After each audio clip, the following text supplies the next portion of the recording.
नमस्कार मित्रों, आप सब मुझे YouTube पे देख रहे हैं। ये मुझे एक संतुष्टि का भाव दे रहा है और प्रेरणा भी दे रहा है कि मैं आगे भी आप लोगों से जुड़ा रहूं। इसी क्रम में मैं कहना चाहूँगा कि मुझे कुछ सुझाव भी मिल रहे हैं कि किन विषयों पर चर्चा की जाए। इस पर एक सुझाव ओम नारायण भाई का आया है, जो कि बनारस कमिश्नरी में वकालत करते हैं। उन्होंने अपना सुझाव दिया कि वसीयत, गिफ्ट डीड और धारा 210 राजस्व संहिता पे चर्चा की जाए। तो इसमें इस वीडियो में मैं धारा 210 जो रिवीजन से संबंधित है और उसके अलावा अन्य प्रोविज़न्स जो अपील से संबंधित है उस पर चर्चा करता हूँ। और वसीयत और गिफ्ट डीड वो भी बहुत महत्वपूर्ण है, उन्हें किसी बात के वीडियो में चर्चा की जाएगी। तो जब हम अपील वाला प्रोविज़न देखते हैं तो बेसिकली ये यूपी रेवेन्यू कोड में जो रेलेवेंट सेक्शंस हैं वो धारा 206 से शुरू होके धारा 210 तक अपील और रिवीजन को कवर करते हैं। धारा 206 जो है वो बेसिकली जुरिडिक्शन से संबंधित है। धारा 206 ये स्पेसिफिकली कहती है कि रेवेन्यू मैटर्स में सिविल कोर्ट का कोई जुरिडिक्शन नहीं होगा। जो चीज़ पहले सैद्धांतिक रूप से मानी जाती थी उसको यूपी रेवेन्यू कोड में एक सेक्शन में रख दिया गया ज़्यादा क्लियर करने के लिए, जो कि कहती है कि सिविल कोर्ट का कोई जुरिडिक्शन रेवेन्यू मैटर्स में नहीं होगा। इसी के संबंध में शेड्यूल 2 या सेकेंड शेड्यूल बनाया गया है। इसमें उन मैटर्स के बारे में विस्तार से बताया गया है कि जो कि सिविल कोर्ट के जुरिडिक्शन में नहीं आएंगे और एक्सक्लूसिवली रेवेन्यू कोर्ट के डोमेन में माने जाएंगे। इसमें करीब 16 पॉइंट्स दिए हुए हैं। तो सेकंड शेड्यूल आप ज़रूर देखें, जो क्लियर कर देता है कि कौन से मैटर जो हैं वो एक्सक्लूसिवली रेवेन्यू डोमेन के माने जाएंगे। जैसे कि उसमें कुछ उदाहरण स्वरूप बाउंड्री डिस्प्यूट है, आबादी का कोई मैटर है, या रेवेन्यू रिकॉर्ड्स में कोई एंट्री है। तो ये सब सारे मामले जो हैं वो सिविल डिस्प्यूट के अंतर्गत नहीं आएंगे और सिविल कोर्ट्स को ऐसे मामलों में कोई जुरिडिक्शन नहीं होगा। ऐसे मामले रेवेन्यू कोर्ट्स ही तय करेंगे। ये विशेष रूप से यूपी रेवेन्यू कोड 2006 में स्पष्ट कर दिया गया है। उसके बाद जो अपील का प्रावधान सेक्शन 207 से शुरू होता है। सेक्शन 207 में फर्स्ट अपील दिया गया है। तो सेक्शन 207 से हम शुरू करते हैं। फर्स्ट अपील की व्यवस्था दी गई है कि कोई भी पक्षकार जो ऐसे मामलों में, ऐसे सूट या प्रोसीडिंग के किसी भी ऑर्डर के अगेंस्ट फर्स्ट अपील प्रेफर कर सकता है। और फर्स्ट अपील कहाँ होगा ये समझने के लिए हमें शेड्यूल 3 देखना होगा। शेड्यूल 3 मैंने पहले भी कहा था कि ये बहुत ही महत्वपूर्ण है। शेड्यूल 3 में आप देखेंगे तो इसमें 5 कॉलम बने हुए हैं। पहले कॉलम में सेक्शंस दिए हुए हैं, दूसरे कॉलम्स में डिटेल्स ऑफ सूट या प्रोसीडिंग दी गई हुई है, और तीसरे कॉलम में ये दिया गया है कि ओरिजिनल कोर्ट कौन सी होगी जहाँ पे ये सूट या प्रोसीडिंग फाइल होंगे। चौथे कॉलम में फर्स्ट अपील की व्यवस्था है और 5वें कॉलम में सेकेंड अपील है। तो जब आप थर्ड शेड्यूल देखते हैं तो आपको ये सारी चीज़ें क्लियर हो जाती है कि नेचर ऑफ सूट या प्रोसीडिंग के आधार पे कौन सी ओरिजिनल कोर्ट होगी, कौन सी फर्स्ट अपील की कोर्ट होगी और कौन सी सेकंड अपील की कोर्ट होगी। उसके बाद देखें तो धारा 208 जो है सेकंड अपील का प्रावधान करता है। तो फर्स्ट अपील जहां लॉ और फैक्ट के मिक्स क्वेश्चन पे हो सकता है या केवल लॉ या फैक्ट के क्वेश्चन पे हो सकता है। सेकंड अपील को स्पेसिफाई कर दिया गया है कि ये केवल सब्सटेंशियल क्वेश्चन ऑफ लॉ वाले मैटर्स में होंगे। तो हमें समझना होगा कि सब्सटेंशियल क्वेश्चन ऑफ लॉ क्या है। सब्सटेंशियल क्वेश्चन ऑफ लॉ ऐसा कोई क्वेश्चन है जिसमें कोई भी पब्लिक इम्पोर्टेंस का क्वेश्चन निहित हो और ऐसा प्रश्न जो उस न्यायालय ने, कॉम्पिटेंट कोर्ट ने पहले कभी डिसाइड नहीं किया है। तो सेकंड अपील का स्कोप थोड़ा सा लिमिटेड हो जाता है कि लॉ या फैक्ट के हर क्वेश्चन को हम सेकंड अपील में चैलेंज नहीं कर सकते हैं। तो फर्स्ट अपीलेट कोर्ट के ऐसे आदेश में जिसमें कहीं कोई पब्लिक इम्पोर्टेंस का कोई जनरल क्वेश्चन इन्वॉल्व है, ऐसे मैटर्स में, और जहां ऐसे क्वेश्चंस को कोर्ट ने पहले तय नहीं किया है, ऐसे मामले में ही सेकंड अपील का प्रावधान दिया हुआ है।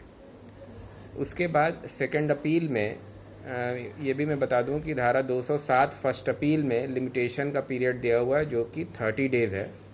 उसी प्रकार सेकंड अपील में भी लिमिटेशन का पीरियड है जो कि 90 डेज़ है। तो फर्स्ट अपील धारा 207 और सेकंड अपील धारा 208 में दी गई हुई है, ये महत्वपूर्ण है। उसके बाद आप देखेंगे तो सेक्शन 209 209 भी बहुत महत्वपूर्ण है।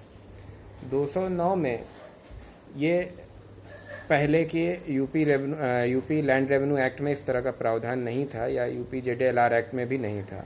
तो धारा 209 में ये स्पेसिफाई कर दिया गया है कि ऐसे कौन कौन से मामले हैं जिनमें अपील नहीं होगी। जैसे कि अगर कोई कंडोनेशन ऑफ डिले की एप्लीकेशन है, वो रिजेक्ट हो गई है या अलाउ हो गई है, तो ऐसे मामले में अपील का कोई प्रावधान नहीं है। तो इससे एक निष्कर्ष निकलता है कि अगर ऐसी कोई एप्लीकेशन आपकी निरस्त हुई है तो आप अपील में न जाकर रिवीजन में जा सकते हैं, जो आगे धारा 210 में दिया हुआ है, उसको हम डिस्कस करेंगे। इसी तरह से ग्रांटिंग और rejecting an application for stay या कोई भी इंटरिम ऑर्डर का कोई नेचर है, उसमें अपील नहीं हो सकती है। उसी क्रम में धारा 209 सब क्लॉज एच में जो प्रोविज़न है वो एक्स पार्टी आर्डर के बारे में है। बेसिकली ये रेस्टोरेशन का प्रोविज़न है कि अगर यूपी रेवेन्यू कोड में कोई आपका सूट या प्रोसीडिंग चल रही है, वो एक्स पार्टी निरस्त हो जाता है, तो आप उसको रिकॉल कैसे कराएंगे। ओल्ड एक्ट में, लैंड रेवेन्यू एक्ट में यही प्रोविज़न धारा 201 में था, जो कि धारा 209 एच में दिया है कि अगर कोई सूट या प्रोसीडिंग एक्स पार्टी निरस्त हो जाता है तो आप एक 30 डेज़ के अंदर में एक रिकॉल एप्लीकेशन दे सकते हैं for setting aside such orders with in a period of 30 days. और आपको ये उसमें बताना पड़ेगा कि कोई सब्सटेंशियल रीज़न था आपके उपस्थित न होने से, और ऐसे और आपको अगर कोई डिले है तो उसे एक्सप्लेन करना पड़ेगा, और इन आधारों पे कोर्ट ऐसे एक्स पार्टी ऑर्डर को सेट असाइड करके केस को रिस्टोर कर सकती है और पुनः उसकी सुनवाई कर सकती है। उसके बाद जो हम आते हैं, जिस सेक्शन की हम चर्चा कर रहे थे, धारा 210, जो कि रिवीजन से संबंधित है। हिंदी में इसे पुनरीक्षण कहते हैं, और एक शब्द उर्दू का संभव होता है निगरानी, वो भी इसी के लिए यूज होता है। तो तीनों जो वर्ड्स हैं उसकी एक ही मीनिंग है। तो रिवीजन का जो कॉन्सेप्ट है यो यूपी रेवेन्यू कोड में दिया हुआ है धारा 210 में। सेक्शन की हेडिंग जो है power to call for the records है। सिविल मैटर्स में रिकॉर्ड्स का बहुत महत्व होता है। जो भी डिविजनल कोर्ट हैं या जो अपीलेट कोर्ट हैं, कई मामलों में रिकॉर्ड सम्मन कर सकती हैं, उनको पावर है। और रिकॉर्ड सम्मन करके वो रिकॉर्ड के साथ सारे रिपोर्ट इत्यादि भी आ जाते हैं, तो उस पत्रावली का वो निरीक्षण करके ये तय कर सकते हैं कि जो भी कोर्ट बिलो है उसके आदेश में कोई इलीगलिटी है या नहीं। तो रिकॉर्ड सम्मन बहुत महत्वपूर्ण होता है, जो कि धारा 210 की हेडिंग रखी गई है, power to call for the records. इसी तरह का धारा 210 में जो रिवीजन का प्रावधान है, ऐसा ही प्रावधान ओल्ड एक्ट में यूपी लैंड रेवेन्यू एक्ट की धारा 219 में था और यूपी जेडे एक्ट की धारा 333 में था। तो उसी प्रोविजंस को थोड़ा सा उसमें मॉडिफिकेशन करते हुए धारा 210 में रखा गया है, और मॉडिफिकेशन करते हुए कहीं न कहीं इसमें कुछ अधिकारों में कटौती की गई है। रिविजनल पावर्स में कटौती की गई थी, और संभवतः विधायिका की ये मंशा थी कि इस तरह से जो रेवेन्यू मैटर्स में ज़्यादातर विवाद बढ़ते जाते हैं उसमें कुछ कमी की जा सकती है। लेकिन मेरा ये मत है कि आप रिलीफ को हटा के विवादों को कम नहीं कर सकते हैं। उसका एकमात्र तरीका था कि समयबद्ध तरीके से विवादों का निस्तारण किया जाए, क्योंकि ये सब मामले जो रिविजनल कोर्ट में नहीं आएंगे, कहीं ना कहीं वो फिर माननीय उच्च न्यायालय की तरफ क्लाइंट रुख करता है, वो पेंडेंसी यहाँ नहीं तो वहाँ बनी रहती है। तो धारा 210 का एक बार मैं बेयर रीडिंग करूँगा जिससे इसको समझने में आसानी हो। ये कहता है, द बोर्ड और the commissioner may call for the record of any suit और proceedings decided by any subordinate revenue courts in which no appeal lies, for the purpose of satisfying itself or himself as to the legality or propriety of any order passed in such suit or proceeding, and if such subordinate court appears to have exercised a jurisdiction not vested in it by law or failed to exercise jurisdiction or acted in the exercise of such jurisdiction illegally or with material irregularity, the board or the commissioner, as the case may be, may pass such order in the case as it he thinks fit. तो basically ये power 210 को देखने से स्पष्ट है कि ये power board और कमिश्नर को दिया गया है। दूसरी बात इसमें ये कहा गया, call for record for any suit और प्रोसीडिंग, यानी ऐसे रिविजनल पावर का इस्तेमाल बोर्ड या कमिश्नर किसी सूट या किसी प्रोसीडिंग्स के भी मामले में कर सकते हैं। ऐसा ज़रूरी नहीं है कि वो आदेश किसी सूट में ही हुआ हो, अगर कोई कार्रवाई भी चल रही है वहाँ पे भी रिविजनल पावर का इस्तेमाल किया जा सकता है। उसके बाद एक महत्वपूर्ण जो अमेंडमेंट कर दिया गया वो कह दिया गया कि इन विच नो अपील लाइज। तो रिविजनल पावर वहीं तक लिमिटेड है जहाँ पे आदेश के खिलाफ कोई अपील का प्रोविज़न नहीं है। जबकि इसके पहले इसमें एक और लाइन थी, इस समय यूपी रेवेन्यू कोड के पहले, in which no appeal lies but in which no appeal lies but has not been preferred.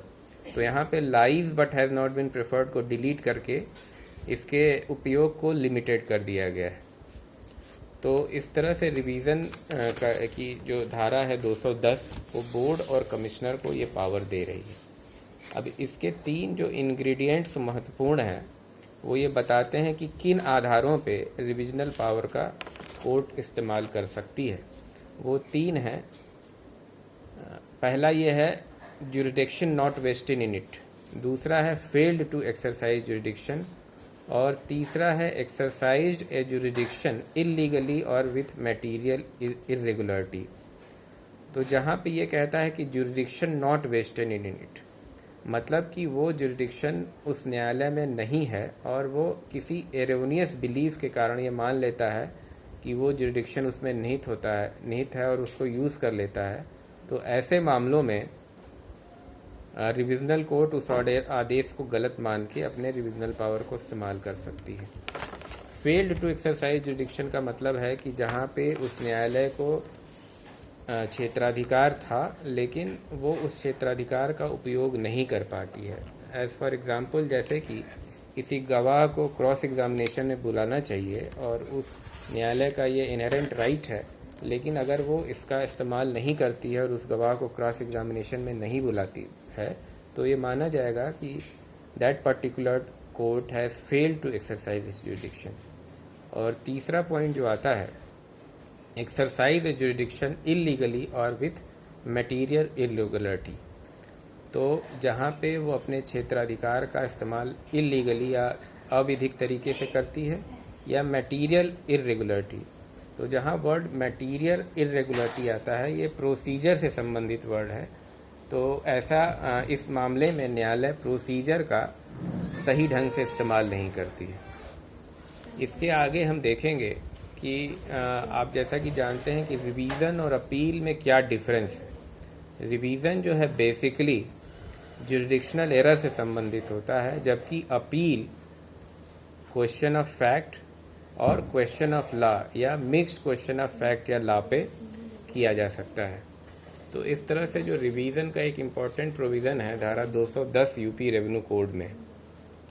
उसके बाद क्योंकि इस धारा के द्वारा बोर्ड ऑफ रेवेन्यू के महत्वपूर्ण अधिकारों में कटौती की गई, जिसका समस्त राजस्व अधिवक्ताओं ने जिसका विरोध किया और board of revenue bar association Lucknow ने भी इसका विरोध किया और उसके महत्वपूर्ण जो भी सीनियर एडवोकेट्स थे उन्होंने एक खाका तैयार किया और इसका प्रपोज़ल सक्षम लोगों तक भेजा गया।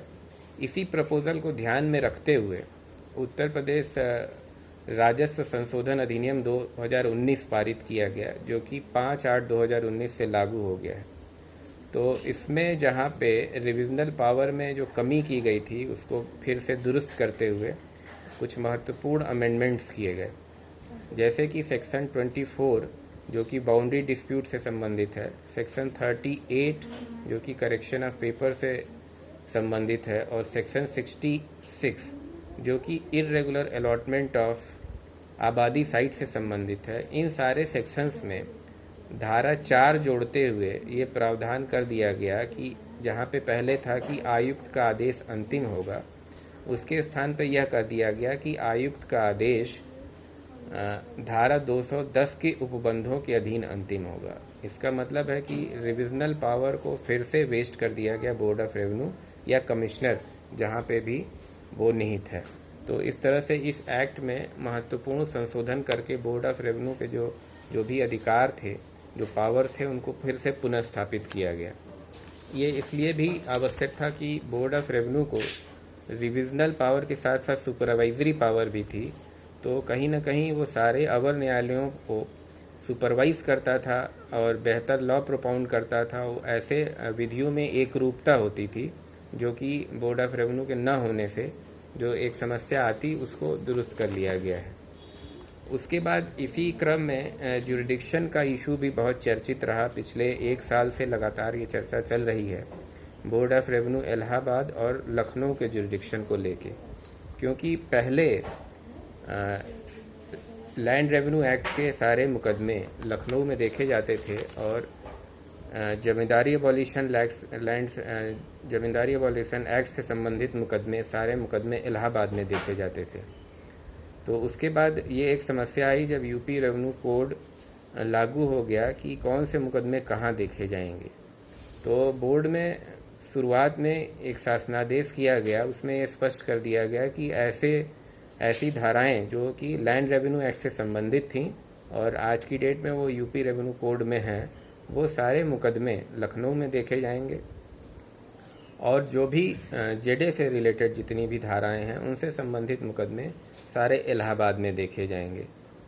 परंतु इस शासनादेश में फिर कुछ परिवर्तन किया गया और यह कर दिया गया कि यूपी रेवेन्यू कोड 2006 के जितने भी मुकदमे हैं वो क्लाइंट्स के डिस्क्रिशन पे छोड़ दिया गया कि वो बोर्ड ऑफ रेवेन्यू इलाहाबाद या बोर्ड ऑफ रेवेन्यू लखनऊ दोनों जगह दाखिल कर सकते हैं और एक तरह से दोनों को समवर्ती क्षेत्राधिकार दे दिया गया, जिसका कई अधिवक्ता समूहों ने विरोध किया और ये मामला माननीय उच्च न्यायालय के समक्ष विवादित है। इस समय इसको बोर्ड ऑफ रेवेन्यू इलाहाबाद ने चैलेंज किया था, जो कि board of revenue Allahabad bar association versus state of UP और Naveen Kumar versus board of revenue नाम से 2 ऐसे केसेस हैं जो अभी भी माननीय उच्च न्यायालय के समक्ष विचाराधीन हैं।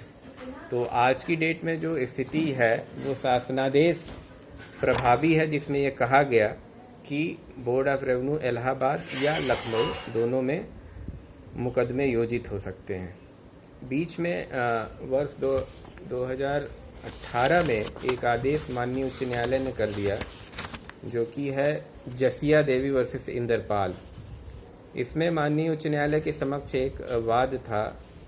उस वाद में माननीय उच्च न्यायालय ने यह कह दिया कि जो पहले ज्यूरिडिक्शन का बंटवारा था, जिसके हिसाब से लैंड रेवेन्यू एक्ट के मुकदमे लखनऊ में होते थे और जेडे के मुकदमे इलाहाबाद में होते थे, तो ये जो क्षेत्राधिकार का बंटवारा है यही सही है और यही न्यायहित में है।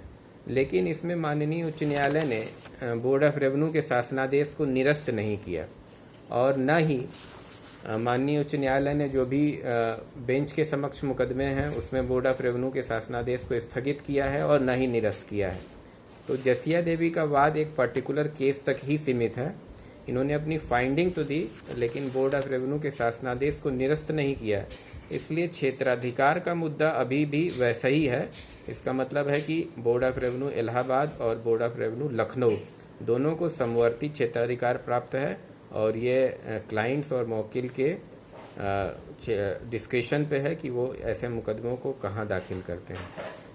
तो आज के क्रम में मैं इतना ही आप लोग से चर्चा कर रहा हूँ और अपने सुझाव मुझे प्रेषित करते रहें, जिससे कि आगे भी काम करने की प्रेरणा मिलती रहेगी। धन्यवाद।